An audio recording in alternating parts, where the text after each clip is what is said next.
Hudsonville Middle School students, I hope you're well. My name is Mr. Ross. I'm the building principal at Riley Street Middle School. I'm joined today by Mr. Murphy, Mr. Olson, and Ms. Hordisky. We're here to talk to you about a new learning opportunity that will be starting for you on April 27th. Hi, middle school students. My name is Mr. Olson. I'm the principal at Baldwin Street Middle School. Just want to say how much I miss seeing you. I hope you're doing well. I hope you and your families are healthy and safe, and that you're following the directives of the social distancing piece and really just engaging with your families and enjoying your time at home and learning from home.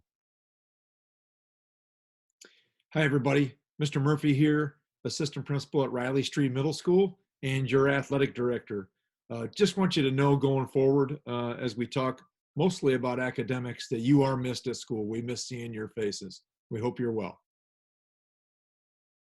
Hi, everyone. It's Mrs. Hordisky, the assistant principal at Baldwin Street, and I too miss all of you. We miss seeing your faces and the energy you bring to school every day. This is not quite the same, but know that we're thinking about you every day.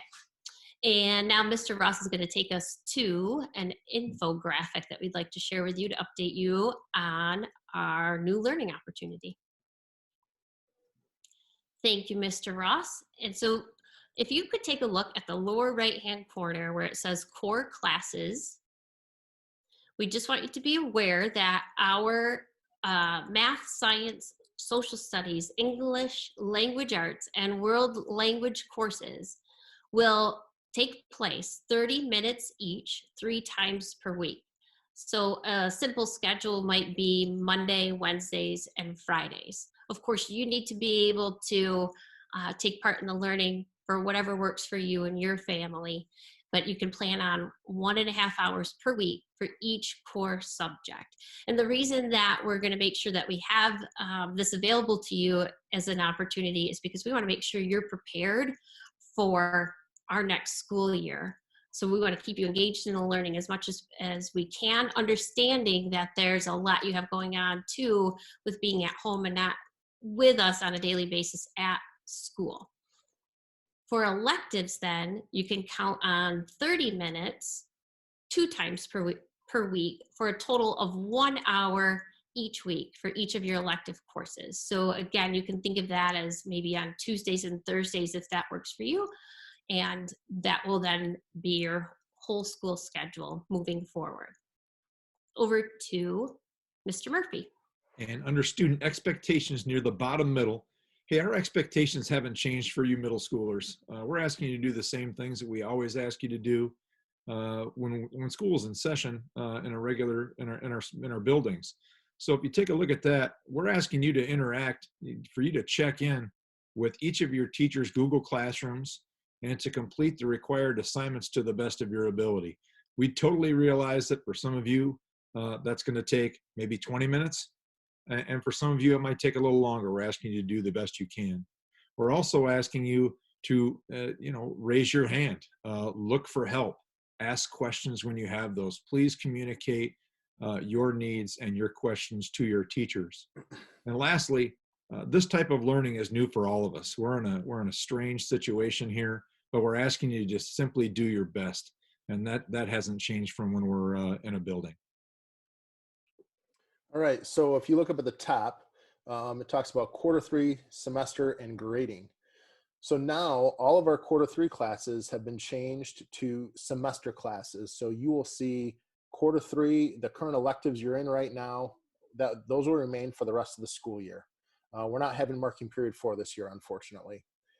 You'll also notice in Power School that there are some letter grades in there for assignments and assessments that you took and completed before March 16th.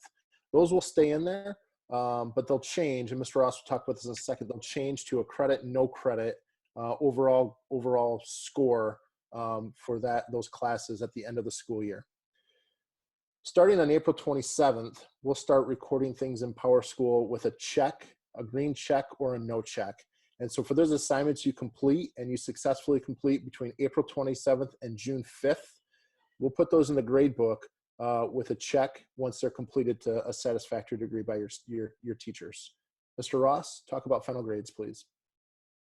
Riley and Baldwin students, I want to take a moment to just talk to you about final grading. So As Mr. Olson mentioned, we have shifted to a semester schedule for the remainder of the school year, starting on Monday, April the 27th. There'll be an expectation that you are actively engaged in your teachers' Google Classrooms and you're completing assignments that are pushed out to you. At the conclusion of this semester on June 5th, we're going to ask your teachers to really take a broad view of the academic work that you've done over the course of the semester.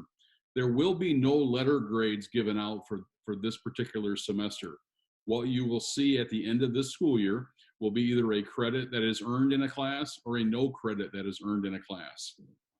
We're going to come alongside you and support you over these last 6 weeks of the school year. Our expectation is that no middle school student in Hudsonville will receive a no credit. Our parapros, our teachers, our counselors, and our principals are going to work closely with you from this remote distance to support you as we move forward with this new plan. As we wrap up, thanks again for listening. I realize that school is different for all of you right now, but one thing remains: learning is important. And so on behalf of all your principals, we want you to really focus on the academic work that's in front of you for the remainder of the school year and do your absolute best. Go Eagles. Go Eagles. Go Eagles. Bye, everybody.